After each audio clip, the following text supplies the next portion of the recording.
هری پاتر طرفداران خاص خودش داره، میلیون ها طرفدار تو کل دنیا عاشق اینن که هر چه زودتر سریال هری پاتر بیاد. امروز من مستقیم میخوام برم سراغ نکاتی که مربوط میشه به کتاب ها و فیلم، یعنی هر دوتا با هم دیگه. مطمئن باشید این ویدیو کامل ترین ویدیوه، اگر نگیم بهترین، به خاطر اینکه تمام نکات رو داخلش من آوردم. اسپانسر این ویدیو اداره برق، همین الان برق میره.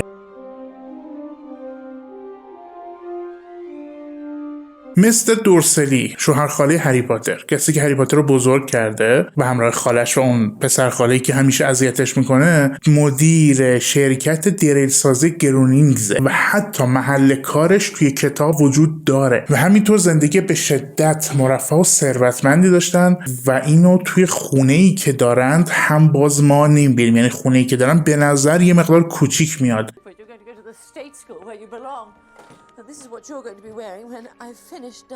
در فیلم یه فاصله بین دنیای واقعی و دنیای جادوگرها کشیده شده. به خاطر همین خاصیت فیلم خیلی از جزئیات دیگه نادیده گرفته شده. مثلا بارها شده هری پاتر به همراه خانواده دورسلی رفتن بیرون یا به همراه خاله رفته بیرون و عده‌ای اومدن جلوی هری پاتر دست تکون تعظیم کردن جلوی هری پاتر. چرا؟ چون جادوگرها همراه ماگلا دارن زندگی میکنن. این دنیا دنیای همه است، فقط دنیای ماگلا نیست. جادوگرها هم همینجا دارن زندگی میکنن. اتفاقات خیلی عجیب و زیادی افتاده. همون شبی که ولدمورت میزنه پدر مادر هری رو میکشه و هری پاتر نوزاد بیچاره ما میاد دم خونه دورسلی ها، جوختا پرواز میکنن، همه جادوگرها جشن میگیرن، اتفاقات عجیب و غریب همه جا میفته، جوری که حتی تو روزنامه ها میزنن و عجب بادی ماگل ها شک میکنن که این اتفاقات عجیب و غریبه. مکگوناگال اینو به دامبلدور دم خونه دورسلی ها میگه.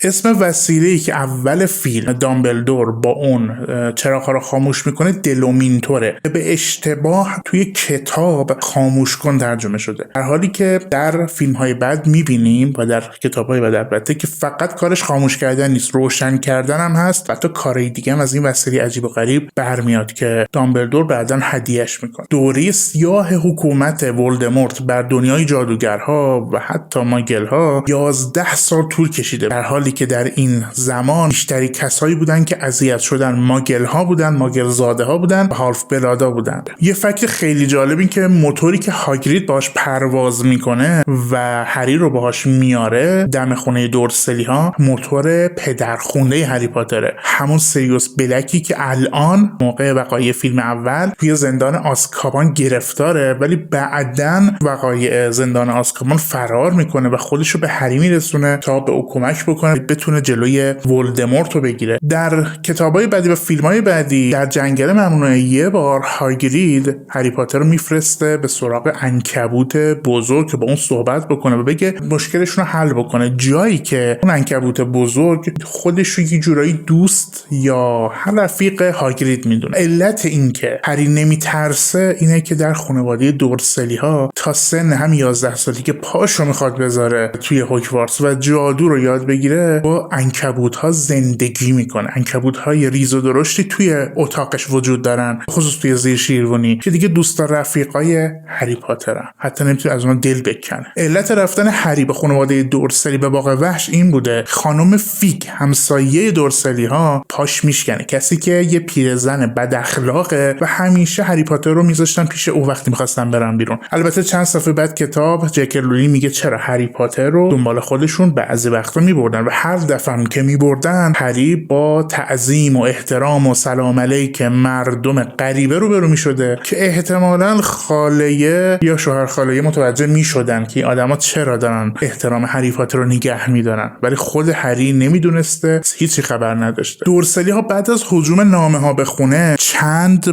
بار سفر میکنن و چند جای مختلف میرن تا نامه ها به دستشون نرسه که توی فیلم نیومد. دورسلی بزرگ میگن باید از جا بریم که نامه ها به دستمون نرسه، میگن خب بهتر بریم وسط دریاچه. چی جور حالا فکر میکنن که وسط دریاچه میتونه امن باشه؟ به خاطر طوفانی هست که داره میاد. ولی ساعت 12 شب چون تولد هری پاتر هم هست، تا 11 سالگیش هم هست، بلافاصله هاگرید درو میشکنه و میاد تو و تولد هری پاتر رو بهش تبریک میگه. اینجا یه اشکالی هم از فیلم هست، هری پاتر همراه دورسلی ها میخوابه و هاگرید صبح برمیگرده. همونجوری که میبینید توی فیلم اونجا وقتی وارد کوچه دیاگون میشن که وسایل هری پاتر رو بخرن روزه. در در کتاب به چند خانواده مهم که جلوی ولدمورت ایستادن غیر از خانواده پاتر اشاره میشه، یعنی اینا رو هاگرید به هری میگه. خانواده بانز، مککنن و هریوت. و این نشون میده که خیلی‌ها بودن که می‌خواستن جلوی ولدمورت هم بایستن ولی همشون نابود شدن. توی فیلم میگه که هاگرید از مدرسه نزدیک بوده اخراج بشه. نه، هاگرید کارایی میکنه که باعث میشه توی مدرسه از مدرسه اخراج بشه، ولی برای اینکه اونا اخراجش نکنن به عنوان شکاربان هوگوارتس اونا نگهش میدارن و دامبلدور یه جورایی پارتی بازی میکنه و رئیس و مدیر مدرسه بزرگترین جادوگر قرن نگهش میداره. هاگرید خیلی حیوان دوسته، خیلی بچه‌ها رو دوست داره، خیلی هری پاتر و ران و هرمانی اینا رو دوست داره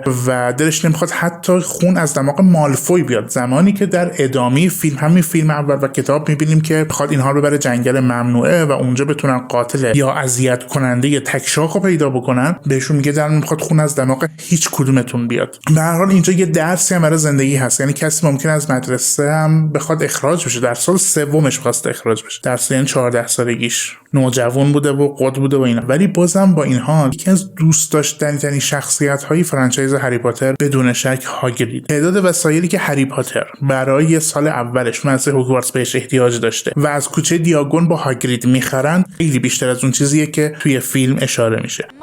پاتیل اشاره میشه، سه تا ردا اشاره نمیشه، به تلسکوپ اشاره نمیشه که بخش مهمی از کتابه، چون یه پارت خیلی بزرگی کلا عوض میشه توی فیلم نسبت به کتاب، فقط به خاطر همین درس ستاره شناسی تلسکوپ. و 8 دونه کتاب باید برام بخرن که اسمش همش اومده تو کتاب. یکی از اون کتاب ها کتاب موجودات افسانه‌ای نیوت اسکمندریه که تو سری فیلم جانوران شگفت انگیز که مربوط به هری پاتر تو اون 3 تا فیلم نقش اولو داره و اونجا میگه که نویسنده کتابه، یعنی کتابشو داره مینویسه. و اینجا تو هری پاتر در سال اول تو هوگوارتس کتاب نیوت اسکمندر تدریس میشه. خیلی در فیلم به شخصیت پروفسور کویرل پرداخته نمیشه که واقعا نقطه ضعف بزرگه، به خاطر اینکه حتی زمانی که کویرل قبل از ورود هری به کوچه دیاگون باهاش در اون بار مشروب خوری دیدار میکنه و اونجا باهاش حتی دست میده توی کتاب و حتی هاگرید دربارش حرف میزنه که میبینی مقدار عصبیه، این عصبی بودنش و حالت پرخاشگریش اینا مال اینه که رفته با یه عجوزه، با یه سری خوناشام، با اینها درگیر شده، از بعد از اون یه مقداری هنوز نتونسته حالت طبیعی خودش رو پیدا کنه. اینا هیچ کدومش تو فیلم نیست و جالبه که همین پروفسور کویرل علت پرخاشگریش این نیست که هاگرید داره فکر میکنه، علتش اینه که هری پاتر رو دشمن خودش میدونه و داره باهاش دست میده به خاطر اینکه ردگم کنی بکنه و خیلی خودش رو مهربون نشون میده، ولی توی فیلم حتی باهاش دستم نمیده. ما از این بفهمیم که یک چیزی پشت پرده کویرل هست. این تغییر کویرلیه مقداری باعث خراب شدن فیلم و شخصیت کویرل و اون چیزی که هست که اصلا کویرل باش کار میکنه، یعنی کویرل استاد دفاع در جادوی سیاه، تو فیلم هم بهش اشاره میشه و دقیقاً اون کسی هست که غول رو تو مدرسه آزاد میکنه که هری و اینا دوستاش فکر میکنن کار اسنیپه، که بعد بتونه مقداری بره سرش بکشه و ببینه چجور میتونه شاید پشمالو رو، اون سگ 3 سر رو ردش بکنه و بتونه به سنگ جادو برسه. خاطر همین اون تیکه فیلم هم حتی اشتباه در میاد، خودش هست که غول رو آزاد کرده دیگه و طبیعیه که استاد مبارزه با جادوی سیاهه اصلا نباید از غول بترسه. یه مرتبه وارد حال دانش آموزا میشیم که غول این اتفاق میفته، باعث میشه که اسنیپ شک بکنه. طبیعتا دامبلدور هم باید شک بکنه، همه باید اینجا شک بکنن، ولی ما یه دیالوگ عجیبی میبینیم که بچه‌ها خب ارشدا بچه‌ها رو ببرن توی خوابگاهشون، اساتید با من بیان به دانجن، به زیر زمین، اونجا ببینیم که بخوام چیکار بکنیم و فلان. گرینگوتس یا همون بانک جادوگرها تمام وسایل ارزشمند و سکه ها و چیزای با ارزش خودشون اونجا قرار میدن و خیلی امنه، البته نه به اندازه امن بودن هوگوارتس. در ورودی حالش حدود 100,000 مشغول به کار، حجم کار اونها و بزرگ بودن دنیای جادوگریه. و نکته دوم که تو فیلم اینقدر ارف ما نشون نمیده، یعنی بانک بزرگتر فضاش، اون چیزی که نمای بیرونی بانک از گرینگوتس به ما نشون میده و اون چیزی که در اصل و واقعیت وجود داره زمین تا آسمون فرق میکنه. اولیوندرز، کسی که مغازه چوب جادو رو داره، در خود فیلمم اومده تابلوش نشون میده. 308 که هاگرید با چترش دادلی رو، پسر خاله هری پاتر رو جادو میکنه که او تبدیل بشه به خوک، هدفش که تبدیلش کنه به خوک، ولی اشتباهی، چون که شاید خیلی سال جادو نکرده یا اجازه جادو نداره، توی کتاب اشاره میکنه چوب جادوی هاگرید رو شیکوندن، فقط یه تیکه ای ازش داخل چتر وجود داره. هر حال هاگرید شخصیت دوست داشتنیه، ولی نمیتونیم برای محافظت از جنبه فداکاری میتونیم روش حساب کنیم، برای جنبه ورد و جادو و طلسم اصلا نمیشه روش حساب کرد. جالبه که توی فیلم باز اینو نمیگه، دادلی دومش رو همچنان همراهش داره تا زمانی که بره جراحی بکنه با دکتری. اینجوری نیست که دوم خوب شده باشه، همچنان به چندین هفته و دادلی که میخواست بره مدرسه جدید و خیلی پوزشو میدادن، این دومه همیشه همراهش هست. موشی که ران داره مثل همه چیزایی که داره مال برادری بزرگترش، مثل لباساش، مثل وسایلش و چیزایی که باهاش اومده مدرسه،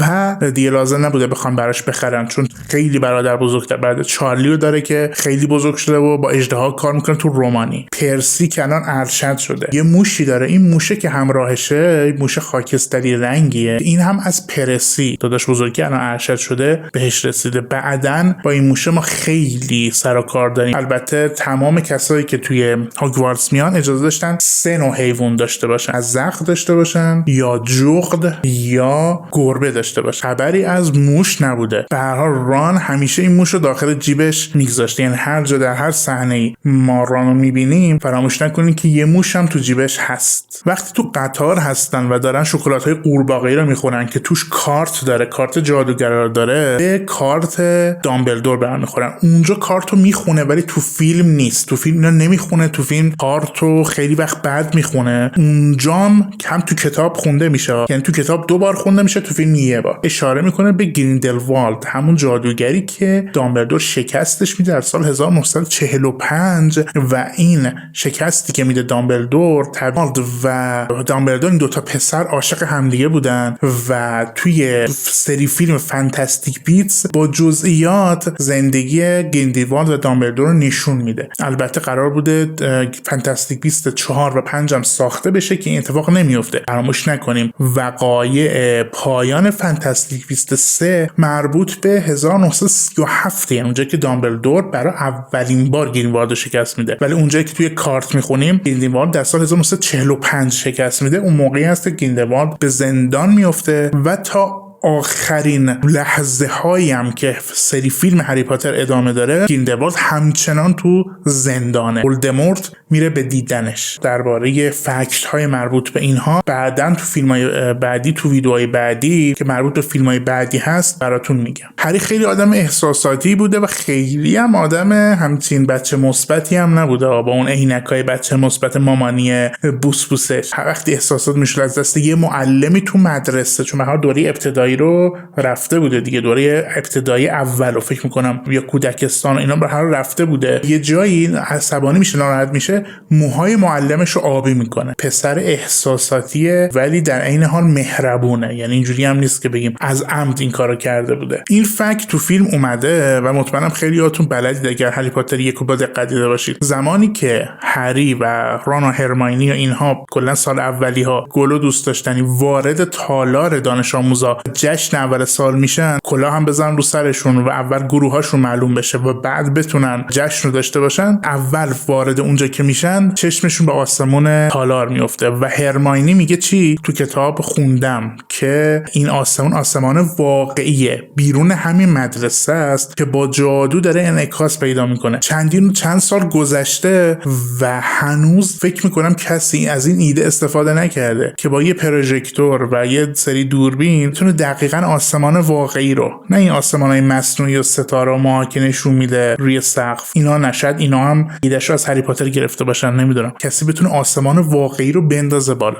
فکر نمی‌کنم کسی دنبالش رفته باشه، اگر رفته تو کامنت ها بگید، ولی کسی بگه به خصوص به اسم هری پاتر بخواد بفروشه خیلی فروش میره. یه فکت بسیار بسیار جالب و ماه اینه که نویل وقتی کلاه رو سرش گذاشته میشه که گروهش رو انتخاب کنه که طبیعتاً گریفیندور میشه، میشه برای گفتن گروهش خیلی صبر میکنه، ولی حتی قبل از اینکه بره کلاهو سرش بذاره میخوره زمین. دست با چلفتی بودنش رو همه میفهمن. همه وقتی میخواد گریفیندور براش انتخاب بکنه، یکی از خصلت‌های گریفیندور چیه؟ شجاعت بی حد و حصره. یعنی شجاع ترین ها بین همه میرن کجا؟ گریفیندور.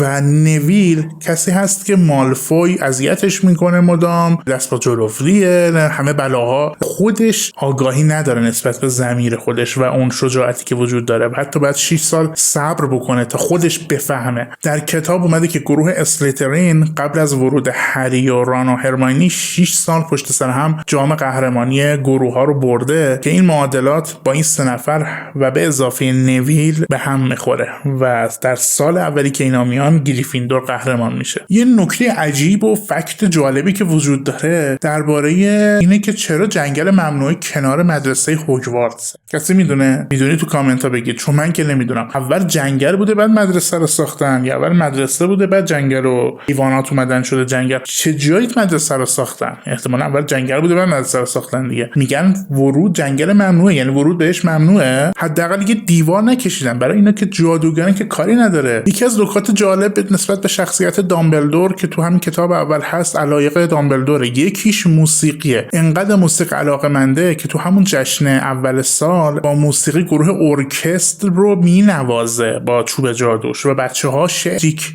Beyond all of the magics we do. کاملا واضحه که خود کتاب از فیلم دارکتر و سیاه‌تره. شخصیت‌ها و حتی حیوانات خیلی با جزئیات بیشتری بهشون پرداخته میشه و یک مقدار ترسناکتر و سیاه‌تر از چیزی هستن توی فیلم اول و دوم به خصوص نشون داده میشه. به خصوص توی فیلم اول و دوم بیشتر تمرکز بر روی 3 نفره: هری، هرماینی و ران. پروفسور اسنیپ همچنان منفورترین آدم نزد هری پاتر و طرفداراش میمونه تا آخرین لحظات. چرا؟ به خاطر اینکه مدام با هری پاتر تو مدرسه هست و کانتکت داره. حتی ولدمورت اینقدر کانتکت نداره که اسنیپ داره و هری از ولدمورت نمیترسه چون سابقه رو میدونه، چون میخواد انتقام بگیره. اسنیپ مدام آزارش میده. رئیس گروه رقیبه چون اسنیپ آبزیر کار رفتار میکنه، چون اسنیپ با پدر هری پاتر مشکل داشته و اینها باز تو کتاب اومده. تو هم کتاب اول اومده که اسنیپ با پدر هری پاتر مشکل داشته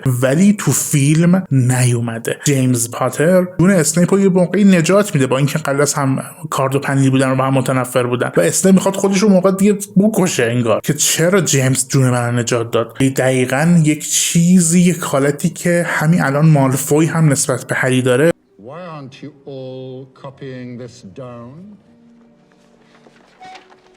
در کتاب اومده که همه چیز مداوم تو مدرسه در حال تغییره. خیلی جذابه، خیلی عالیه. خب مسلماً تو فیلم نمیتونستن اینو نشون بدن، فقط راه پله ها رو نشون میدن که در حال تغییره. ولی حتی جای مجسمه های سنگی که شبیه نایت و شوالیه هستن و در جای مدرسه وجود دارند، جای اینها که میدونیم بعدن این شوالیه ها به کار میان در آینده، حالا من خیلی اسپویل نمیکنم، مدام جاشون عوض میشه. زنده است، کلا مدرسه زنده است، انگار یه موجود زنده است مدرسه هوگوارتس. برای همین مدام هری پاتر و دوستاش وقتی که به خصوص شبونه تو مدرسه میتابند و تو کتاب هست تو فیلم نیست، گم میشن، نمیتونن راه خودشون رو پیدا کنن به این راحتی و به شکل تصادفی پیدا میکنن راه خودشون رو.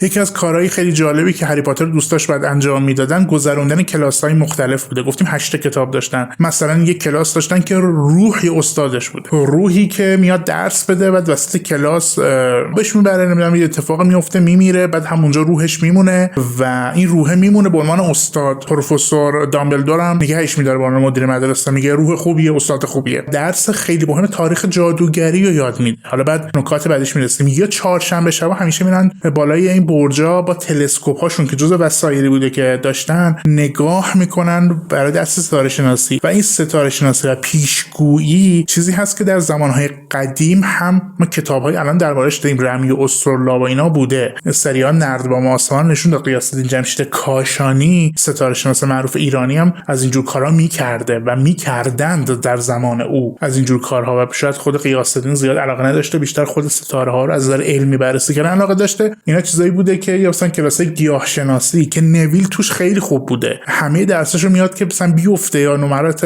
ناپلئونی رد بکنه، ولی و نمره خیلی بدی میگیره تو درس معجونای پروفسور اسنیپ، ولی به خاطر گیاهشناسی و اون تخصص عالیش که بعداً هم به کمک هری پاتر میاد تو فیلم ها و کتابای بعدی، یعنی نویل نجات میده هری پاتر رو به خاطر نمره بسیار عالیش تو درس گیاهشناسی که باعث میشه پاس بشه، قبول شه و سال اول بیاد بره سال دوم و طبیعتاً سالهای بعد رو هم احتمالاً، چون هنوز به کتابای بعدی نرسیدم، احتمالاً همینجوری میگذرونه و همینجوری قبول میشه و میاد بالا. خیلی جذابه. اسم هاگرید در واقع سمتش یه جورایی شکاربانیه، خب ولی در اصل حیوانبانی انگار، چون عاشق حیواناته. یه سگ داره به اسم فنگ که سگ خیلی بی آزاری هم هست، همیشه همراهشه، یه مقدارم شخصیت ها به هر حال میتونه تاثیرگذار بشه. هاگرید سگ داره و سرایه‌دار مدرسه گربه داره، خانم نوریس داره، خیلی با اون چشای وزقیش و زاغش نگاه میکنه. به هر حال تو شخصیت‌ها تاثیر داره. من گربه دوست دارم، خیلی نمیخوام ناراحت بکنم چون من خودم حیوان داشتن خیلی دوست ندارم، ولی خب کسایی که حیوان دارند و دوست دارم. کارش با اژدها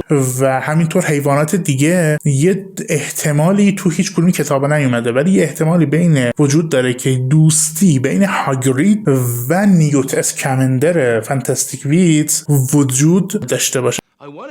اسپل هایی که در هری پاتر یک مورد استفاده قرار میگیره و شاید بیشترش هم هرماینی به کار میبره رو میخوام اینجا الان براتون بگم. اسپل اول اوکلیس ریپیرو اسپلی بوده که برای درست کردن آتش استفاده میشه و هرماینی اولش باید تمرین کردن و تفریح و اینا آتشای کوچولو کوچولو درست میکرده برای جشن و اینا، و بعد از اون این اسپلو برای آتش زدن ردای اسنپ که بی حال خودشون فکر میکردن داره باعث میشه که هری از جا رو بیفته استفاده میکنه. لوکوموتیر مورتیس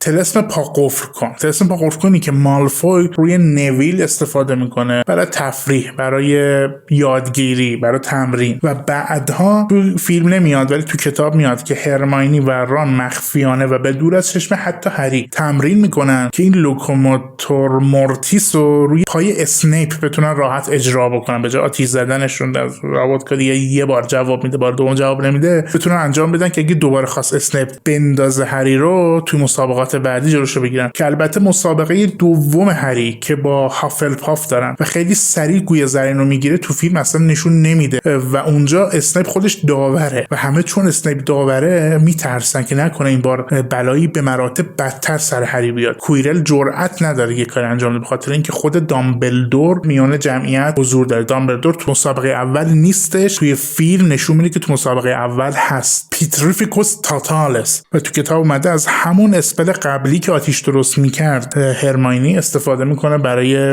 آزاد کردن ران. در چند جای فیلم این تیکش خوبه، فیلم اضافه تر از کتاب داره و خوبه. خنده های ران رو نگه میدارن یا بازیگوشای ران. مثلا یه جایی فیلم های بعدی کاناپه میشنه عقب میره میخوره زمین و همه میپکن از خنده و خنده های بقیه رو که میپکن ما نمیبینیم ولی کارگردان اینو نگه میداره تو فیلم هست. یا اینکه چوب میره بالا، اینجور تو فیلم نامه اومده که چوب میره بالا میخوره تو سر ران و ران میخنده. اینو میخوام بگم یه سری باز خنده دیگه دارن ران و اینا تو مسئله عشق و عاشقی بین هرماینی و ران و اینا که اونا رو هم فیلم‌های بعدی اینا رو هم نگه میدارن، اون جزء فیلمنامه نبوده و کلا جاهای مختلف بوده که کارگردانای مختلف هم بودن که البته فیلم‌ها رو کارگردانی کردن به دلیل جذابیت و چیزی که باعث شکسته شدن مرزها بین هنر واقعیت اونها رو نگه می‌داشتن توی فیلم و این خیلی جذابش کرده سر فیلم هری پاتر رو از اون حالت خشک درش آورده. من فکر می‌کنم تو کتاب اینجا یه اشتباهی صورت گرفته. دقیقاً تو کتاب نگفته چه تیمی برنده بازی کویدیچ. کسی میدونه تو کامنت ها بگه، چون که میگه کسی که گوی زرین رو بگیره 150 امتیاز میگیره و احتمال زیاد باعث برد تیم میشه، ولی تو فیلم هر کی گویا میگیره بلافاصله تیم برنده میشه. نکته جالب دیگه اینه که تو کتاب اومده رکورد بیشترین و بهتر بگم طولانی ترین زمان بازی کویدیچ 3 ماهه، جایی که احتمالاً یه گوی زرین نمیتونستن بگیرن، ولی یه بازی بوده 3 ماه طول کشیده، گوی زرینم نگرفتن. احتمالاً تا از بازیکنای ذخیره استفاده میکنن که بازی زودتر تموم بشه، یعنی اگر بازیکن ذخیره نداشتن که بیشتر از 3 ماه 6 ماه یه سال وقت طول میکشید. بازی کویدیچ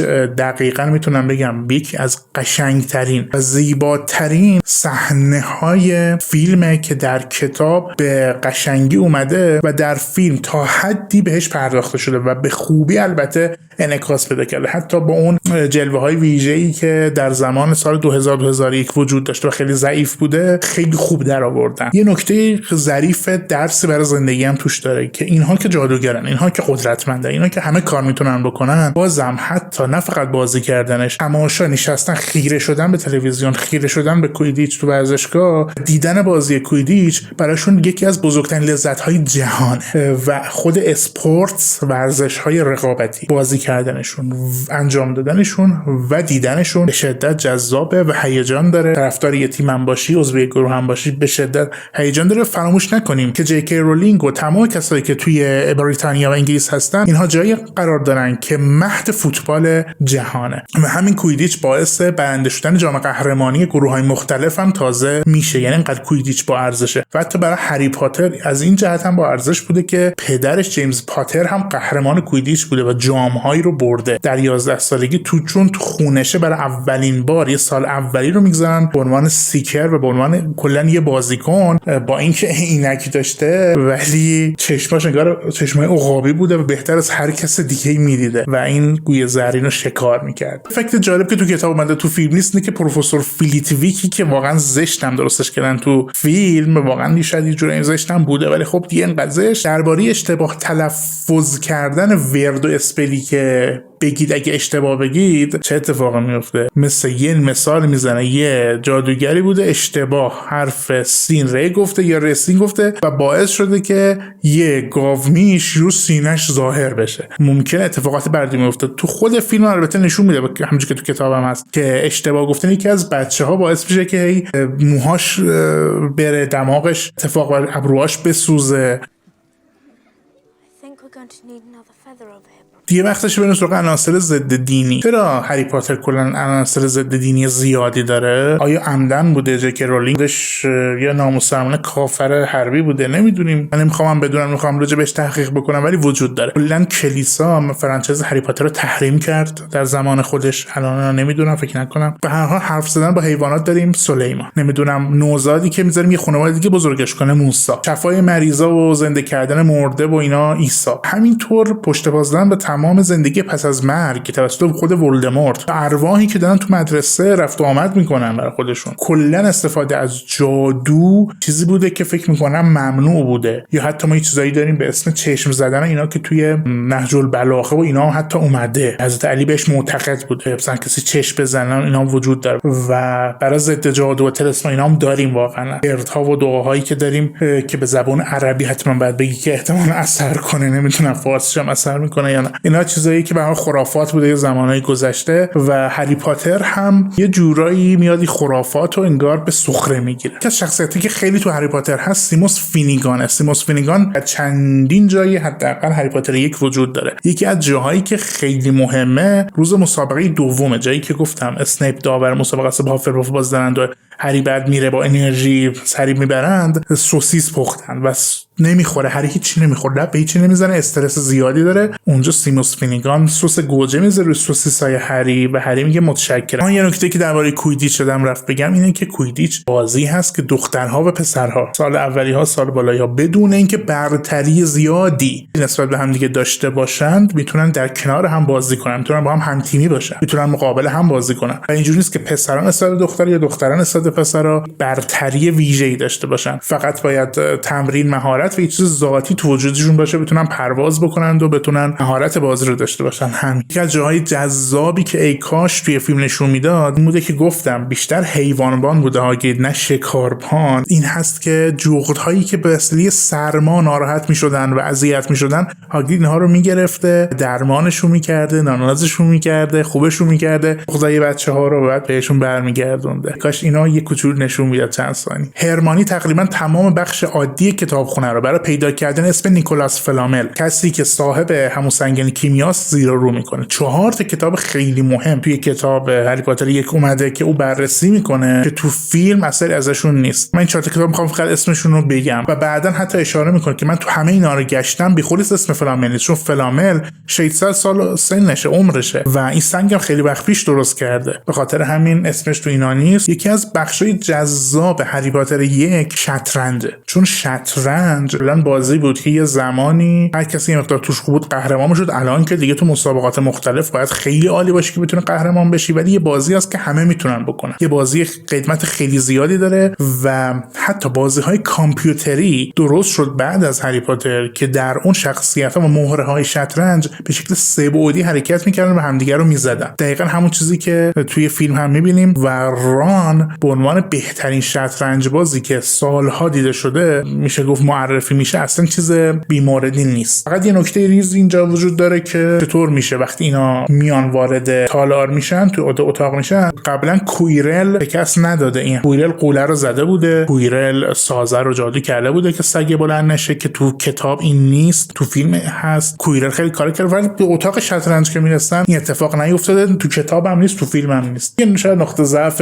ریزی باشه که به هر حال وجود داره، ولی خب باعث میشه که ران خودش نشون بده. تو جای جای فیلمم اگر دقت بکنید صفحه های شطرنج روی میزهای دانش آموزا هست، همونجوری که نشستن. وقتی هری جلوی آینه قرار میگیره کل خانواده‌اش رو میبینه که براش دست تکون میدن و بای بای میکنن، فقط پدر و مادرش رو. البته بعد خانواده ناپدید میشن، پدر و مادر رو فقط میبینه، ولی خب از همین طریق میشه باز یه درسی رو برای زندگی در نظر گرفت که خانم رولینگ در نظر داشته، تو فیلم نیومده. اینکه آدم برای موفقیت همونجوری که هری بی پدر مادره و بدون پدر مادرش هم میتونه بهترین ها باشه که هست، آدم برای موفقیت هم فقط به پدر و مادرش نیاز نداره، به تمام خانواده‌اش نیاز داره. به این هست که همه فامیل هوای همدیگه رو داشته باشن و حتی دوستان فامیل، چیزی که آخر فیلم 1 و کتاب 1 البته وجود داره که هاگرید رفته جوخت‌های زیاد رو فرستاده به دوستان فامیل پاتر، خانواده پاتر که همشون مردن، که عکس‌هایی از پدر و مادر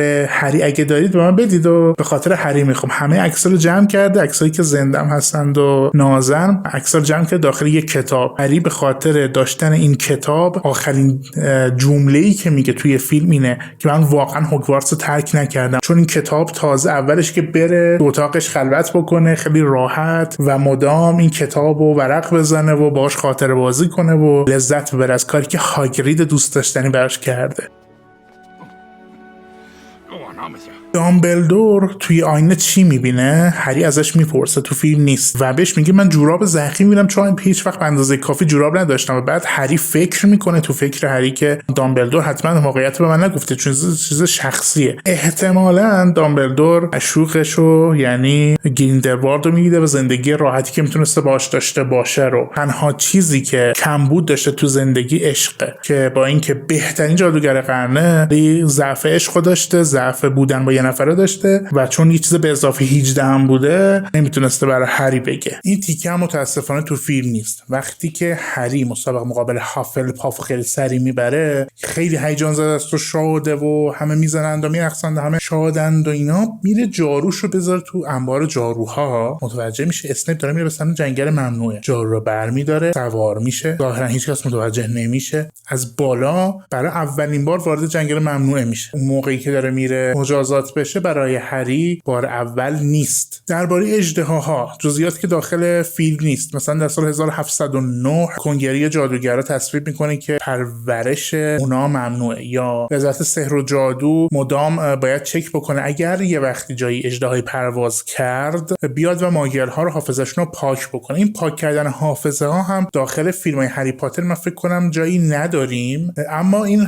پاک کردن حافظه تو فانتاستیک بیتس هست. نوربرت که اژدهای هاگریده خیلی با جزئیات درگیرند، افکار هری و ران و هرماینی، دلشون میسوزه به خاطر هاگرید چون خیلی دوستش دارن و در مجموع به خاطر همین خیلی اتفاقات میفته. اینا مدام میرن کلبه میان برمیگردن، هیچ چیز تو فیلم نیست. حتی ران دستش زخمی میشه تو فیلم نشون نمیده، دوم فنگ باند پیچی میشه، ران چند روز بستری میشه به خاطر که دستش اینجوریه و مالفوی میفهمه. مالفوی که میفهمه نمیگه. تو فیلم اینجوریه که مالفوی میره بلافاصله خبرچینی میکنه ولی مالفوی نمیگه و منتظر میمونه با سر به زنگا بخواد حسابی باعث اخراج اینا بشه، بخواد اون موقع اقدام بکنه که کی میره میگه اون موقعی که اینها میخوان اژدها رو ببرند متوجه نامه‌ای میشه. این نامه‌ای چارلی میفرسته، چارلی ویزلی داده که بیارید سر برج اژدها رو که بعدن من بخوام اونجا بگیرمش، دوستان بیان بگیرندش ببرندش. این نامه‌ای دست مالفوی میرسه، مالفوی خبردار میشه، کشیک وای میسته، بعدن میگه. دو نفرم بیشتر زیر شنل جا نمیشن همراه با اژدها، بر همین ران نیست، فقط هرماینی و هری ان که بعدم که میرن اون بالا شنل رو میگذارن یه یادشون میره که شنل بردارن، چون قد خوشحالند و چیزن، انگار شنل یادشون میره. پایین که میان بلافاصله پروفسور مکگوناگال میگیرتشون، نویل داره دنبالشون میگرده. این نویله که همراه مالفوی، هری و هرماینی مجازات میشه و خبری از رون نیست. رون مجازات میشه و بعدن هم که 50 امتیاز کم میشه، 3 تا 50 امتیاز از گریفیندور کم میشه به خاطر نویل که در دنبال دوستاش میگرده، هرماینی رو به خاطر هری، و ران هری رو دلداری میده. همه با هری دشمن میشن ولی ران مدام دلداری میده که اوکی یه مشکلی نداره، این اتفاقا میفته و اینا هیچ چیش نیست تو فیلم.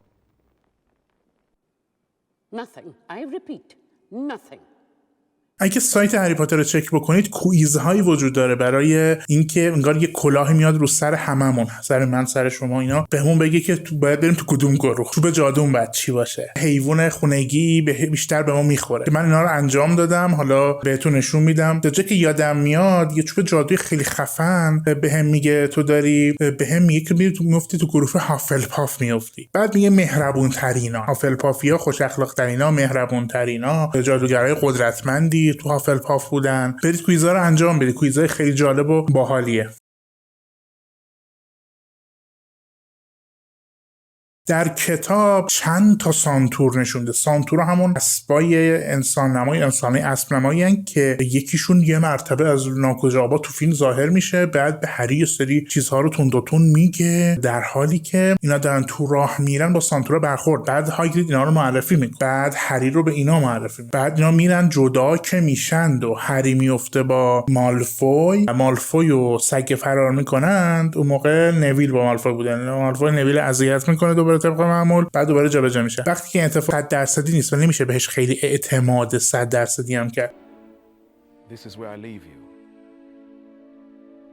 You're safe now.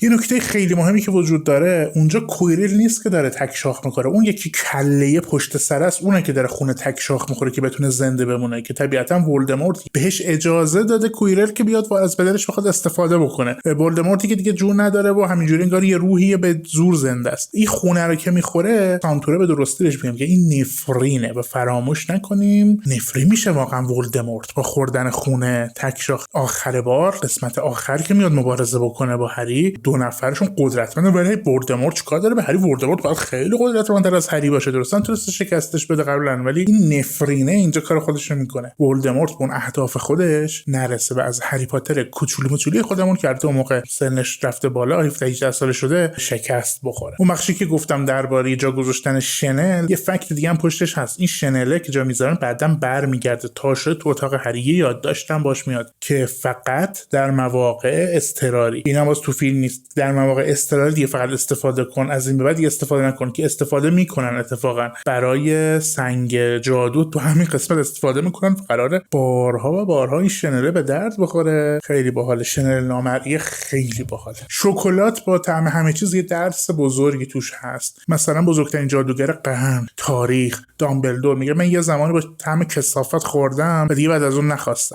و الان دوباره جلو هری امتحان میکنه، هری که به هوش میاد تو بیمارستان بعد از پیروزی بر ولدمورت و بهتر بگیم پیروزی بر کویرل، چون ولدمورت بعداً برمیگرده طعم چرک گوشت دوباره میخوره و این طعم چرک گوشتی که میخوره دوباره میگه such a waste، چه هدری رفت. بی انسان در زندگیش حتی بهترین که باشه همه چیز با هم نمیتونه داشته باشه. نمیتونی دکتر باشی هم با اخلاق باشی که بگی من بهترین دکترم و بهترین دکتر یعنی فقط فکر مریض، هم مثلا دنبال پول باشی و بخوای پولم بگی و بخوای پول دکتری هم بگی. امکان نداره. دوتاش با هم دیگه 100% نمیشه. Alas. Earwax. اسم ماهی مرکب و ماهی مادرآقای کره‌ای‌ها تو فیلم هری پاتر 1 هم هست. تو فیلم نیست، تو کتاب هست. وقتی که امتحانشون تموم میشه، هرمانی و ران و هری میان کنار دریاچه‌ای که هست کنار مدرسه، زیر یه درختی میشینن و میبینن که دو قلوهای ویزلی دارن شاخکای یه ماهی مرکب قلقلک میدن. هری برای خواب کردن سگ سری همون پشمالو از فلوته که هاگرید بهش هدیه داده تو کریسمس استفاده میکنه، نه اینکه از قبل سگ بیدار میشه. از فلوت استفاده میکنن، ران و هرماینی فرار میکنن، بعد فلوتر همجور میزنه و بعد یه فلوتر ول میکنه میپره پایین. هنگام گرفتن کلید پرنده هر سه تاشون با هم دیگه سوار جارو میشن و میرن بگیرن و استراتژیشون البته جواب نمیده. در نهایت هری موفق میشه. ولی خب اینجا یه اشکال ریزی میتونه وجود داشته باشه تو فیلم که تو کتاب نیست. اتفاقا چطور شده که رفته گرفته جادوگر خوب ما کویرل، رفته اینو سفر جادو شده احتمالاً دیگه، بعد اومده خودش هم در وا کرده، در حالی که میدونیم بلافاصله وقتی بیان در وا کنین کلیدا حمله میکنن و میرن تو در و طرف سوراخش میکنن، ولی هیچ چیز نشده. برای همین اینجاش ایراد فیلمه و برای قشنگ کردن هیجانی کردن این حمله کردن کلیدها اصلا تو کتاب و تو واقعیت وجود نداره. در شطرنج هم اتفاقا هر کدوم سوار هیچ چیزی نمیشه، مثلا اون تبدیل به یه نایت بشه سوار اسب نمیشه، ران خودش میشه. بعدن که وزیر میزندش قشنگ وزیر میزنه تو پوزش، رانو پرت میکنه اون طرف. یکاش نشون میدادن فکر کنم به خاطر محدودیتایی که حالا بوده و فیلم یه جورایی کودک دوست و نوجوان دوسته، برای اینکه این کتک سفت و از هوش رفتن ران اتفاق نیفته تو فیلم این کارو نکردن. اصلش این بوده که ران کتک رو بخوره بیفته اون طرف و به خاطر شجاعت ران، به خاطر این کاری که کرده است که 50 امتیاز میگیره، نه فقط به خاطر شطرنج بازی کردنش. دو مرحله دیگه هم بعد از شطرنج هست برای اینکه برسن به سنگ که این دو مرحله تو فیلم حذف شده. یه مرحله یه قولی هست، احتمالاً همون قوله که اونجا بعد زده بودن شکستش داده بودن سرش خورده بود. این بار اونم بعد محافظت میکنه که کویرل با طلسم چیزی میزنه تو سرش و نابودش میکنه. یعنی به راحتی از این مرحله میگذرن. مرحله آخر که میرسن مرحله پوشناس، یعنی اون طلسمیه که اسنیپ قرار داده. همه پوشنا سمن به جز یکیشون برمیگردونه آدم عقب، از آتیشی که عقب درست شده رد میکنه، یکیشون از آتیشی که جلو درست شده رد میکنه، بردش به سمت سنگ جادو، اون اتاق کویرل و آینه. یه معمایی داره، این معما رو هرماینی حل میکنه. هری میره جلو، هرمانی بره عقب پیش ران که با هم دیگه برگردن پیش دامبلدور، یه خبری به دامبلدور بدن که او بیاد. در کل فیلم تقریبا یه راز میمونه که بین پدر هری و اسنپ یه رابطه‌ای وجود داشته، ولی تو همین کتاب اول از این راز پرده برداری میشه. هم کویرل دربارش صحبت میکنه که اینا مثل کارد و پنیر میموندن و هم دامبلدور میگه دربارش. Then you let the troll in. Very good, Potter, yes. Snape, unfortunately, wasn't fooled. آخری کتابم میگه سنگ نابود شده که اینطور نیست و بدونیم بعداً باش کار داریم با این سنگ جادو. اثر عشق مادر نکته و درس خیلی بزرگیه که هم تو فیلم هست هم تو کتاب. علت این که کویرل دست میزنه به هری عشق مادره، به خاطر اون محافظتی که مادرش کرده ازش آخرین لحظات و اون جادو رو به پوست پسرش انتقال داده، اون نوزاده و تا الان همراهش هست. درس بزرگ دیگه موقع است که هری سنگو از جورش پیدا میکنه وقتی که جلوی آینه قرار میگیره. این هست که دامبلدور به هری میگه تو تونست سنگو پیدا کنی، چون کسی میتونه سنگو پیدا بکنه، کسی میتونه به کیمیا و به موفقیت برسه که نخواد از اون در مسیر اشتباه استفاده بکنه، نخواد از سنگ استفاده بکنه، میتونسته اینو پیدا کنه. این طلسم بوده که دامبلدور قرار داده بوده رو آینه برای سنگ. در فیلم اشاره نمیشه وقتی توی تالار قرار میگیرن که امتیازات رو بررسی کنن و گریفیندور آخره، بیشترش هم باز به خاطر اینه که اونا بازی آخر رو به خاطر نبودن هری از دست دادن، به رونکلاو باختن. رونکلاو دقیقاً به خاطر همین برده و بردهای دیگه و کارهای دیگه شون تیم دوم شده.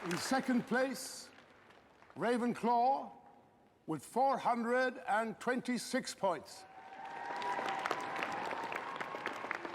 در سال اول هرماینی شاگرد اول سال اولیا میشه و نویل هم به زور قبول میشه که گفتم قبلا درباره‌اش گیاهشناسیش نخبه بوده و بعدا هم به هری پاتر کمک میکنه. زمان که از تلویزیون ایران هری پاتر پخش میشد من به زور و با هیزی میرفتم سراغ این که اون تلویزیون هری پاتر 1 رو ببینم و پدرم بهم اجازه نمیداد. همین قضیه باعث شد که حسرت به دل بمونم چون دیگه از هری پاتر 1 به بعد رو ندیدم. حتی برای همونم خیلی فوش خوردم. اون پسر عینکی مظلوم کوچیکمون که به سان کوزت در خانواده تناردیه بزرگ میشه یا به سان سیندرلا باش بدرفتاری میشه بزرگ میشه و به حقش میرسه، استعداداشو کشف میکنه. این آدم و مخاطب رو در هر سنی باشه امیدوار میکنه به زندگی. تو هم میتونی از استعدادایی که الان داری استفاده بکنی، اونا رو بری کشف بکنی، زندگیت موفق باشی. خارج از اون فضای جادوگری و ویزاردی و هری پاتر و اینا، کلا یه مجموعه امیدبخش به زندگی من در نظر میگیرم. برای هری پاتر 1 خیلی مهم بوده که فیلم رو بتونن موفق در بیارن که بتونن فرانچایز بر اساس اون سوار بکنن. این فیلم حدود 2 ساعت و نیم زمان داره ولی اصلا خستت نمیکنه و این هنر نویسندگی هم خود فیلم هم خانم جکی رولینگ بوده که حواست مداوم پرت میکرده. مثلا اونجایی که کوئیرل هری رو ملاقات میکنه در بار مشروب، اونجا بلافاصله هاگرید به هری میگه ببین چه جادوگر موفقی هستی و انقدر همه دوستت دارن. یعنی اینجوری که بگه خب کوئیرل هم مثل بقیه است و اتفاقات و چیزایی که بهت مثلا شطرنج قبلش میگه بعد میرسیم به اون وقایع شطرنج. تو کتاب اول تو کتابای بعدم همینطوره. اگه بخوایم هرماینی و هری رو با هم دیگه مقایسه بکنیم از نظر قدرت جادوگری، بعد بگیم هری مثل لیونل مسی مونه تو فوتبال که هوش ذاتی داره و تمرین و همه چی و طرفدار خاص خودش رو، و رونالدو میشه هرماینی. و واقعا چقدر این گروه بندی مهمه. یعنی ما این گروه بندی از نویل براتون گفتم فکتش. اگر هری میومد میخورد به استرتن که قشنگ میتونست به استرتن هم بخوره، یعنی کلا میتونست انتخابش بکنه، دیگه این هری نمیشد. یه مقدارم طولانی شد. فکر میکنم ویدیوهای بعدیم هری پاتر یه مقدار کوتاه‌تر بشه. ولی دوست دارم بدونم نظر شما چیه درباره کلا فرانچایز هری پاتر و درباره هری پاتر 1. کوچیک همه شما در فیلم اشاره نمیشه ولی وقتی که روی تالار قرار میگیرن، روی تالار